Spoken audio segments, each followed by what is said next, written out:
não foi surpresa para ninguém, pelo menos para aqueles que acompanham o futebol com atenção.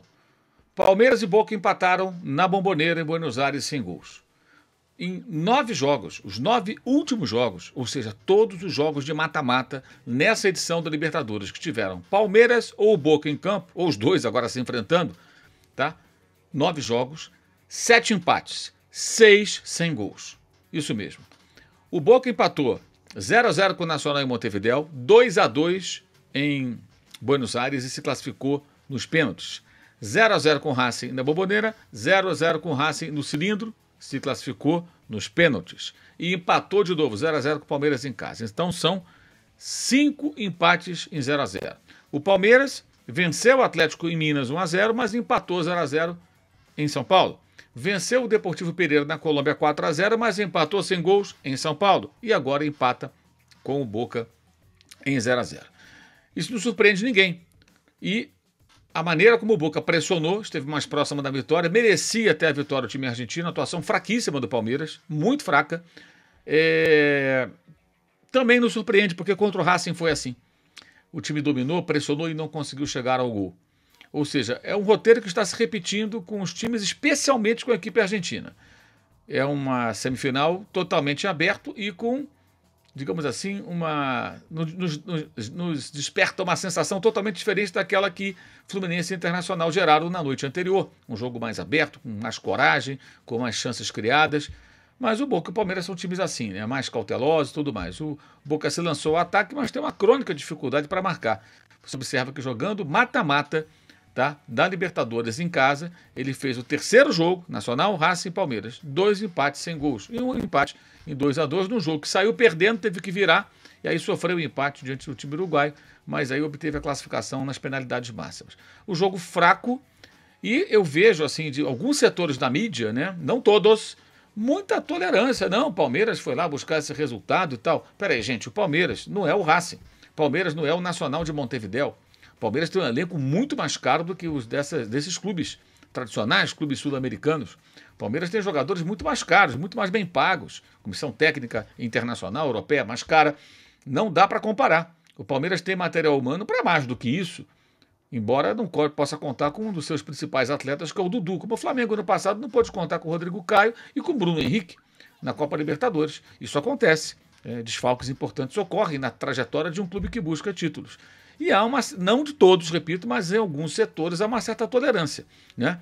Inclusive, por exemplo, na transmissão da partida que nós acompanhamos, muito foi destacado o fato do Palmeiras conseguir um bom resultado, até com alívio no final da transmissão, né? Ah, que bom e tal, empatou, essa coisa da televisão brasileira cada vez mais torcendo pelo time brasileiro. Não a televisão, as transmissões, streaming também é a mesma coisa. Eu, sinceramente, acho isso muito discutível, porque quem não é torcedor daquele time, em geral, está torcendo contra.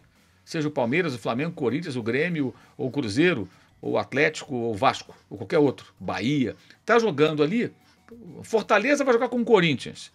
O pessoal do Ceará vai torcer pelo Corinthians. O pessoal aqui de São Paulo vai torcer pelo Fortaleza. Você torce sempre contra o rival. Então, quando se torce pelo time brasileiro nessas transmissões, assim, abertamente, eu não consigo entender.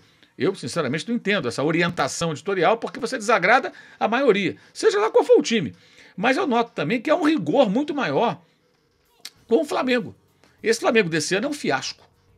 É um fiasco. Mas mesmo esse Flamengo, ele é mais cobrado. Quando o Flamengo faz uma partida mais ou menos, não jogou bem não e tal. Sempre se espera uma grande atuação. É aquele modelo Jorge Jesus, nem tal, os melhores momentos. Ou alguns momentos que teve com o Dorival, ou com o Rogério, ou com o Renato, ou até com o Sampaoli. Teve bons jogos, até com o Sampaoli. E aí o pessoal fala, não, esse é o Flamengo. Mas com os outros não. Os outros times podem ser pragmáticos. Outros times importantes, com bons elencos, podem fazer jogos em busca de um resultado, que está tudo bem. Por exemplo, o Flamengo foi muito atacado pelo Atlético Paranaense na partida da Copa do Brasil e ganhou pelo placar de 2-0 lá em Curitiba. Isso foi muito destacado, não, mas foi muito pressionado, claro que vai ser pressionado, e ganhou o jogo, já tinha vencido no Rio. E nesses jogos assim eu vejo muita gente falando, não, o Palmeiras foi lá buscar esse resultado. Gente, o Palmeiras jogou mal. Eu escrevi até no meu blog no Esporte, o link está aqui embaixo na descrição do vídeo. Sabe quantos gols o Palmeiras fez nos 30 últimos dias? Ou seja, um período, um recorte de um mês, tá? Você contando os 28 dias desse mês e os 2 últimos dias do mês passado. 30 dias exatos, tá? 4 semanas e 2 dias, um mês inteirinho. do dia 30 do mês passado ao dia 28 desse mês de setembro. Nesse período, o Palmeiras fez 5 jogos e marcou um gol. 1 gol. 3 empates em 0-0. Uma vitória por 1-0, uma derrota por 1-0. Saldo 0. Não é o momento de um bom futebol do Palmeiras, convenhamos. E isso, não sei porquê, não é dito com todas as letras por alguns setores da mídia. Que quando é o Flamengo ou, de repente, um outro clube, fala de uma forma muito veemente. Eu não consigo entender. Acho muito estranho. Deveriam falar também, como tem que falar do Flamengo. Jogou nada, desce o cacete, critica. Mas sempre se procura um lado positivo, um aspecto positivo. Para que isso? Teremos live nesse sábado, depois de Flamengo e Bahia. O jogo começa às 4 da tarde no Maracanã. Live 6 e pouco, então, da tarde, chegando aqui no canal, tá?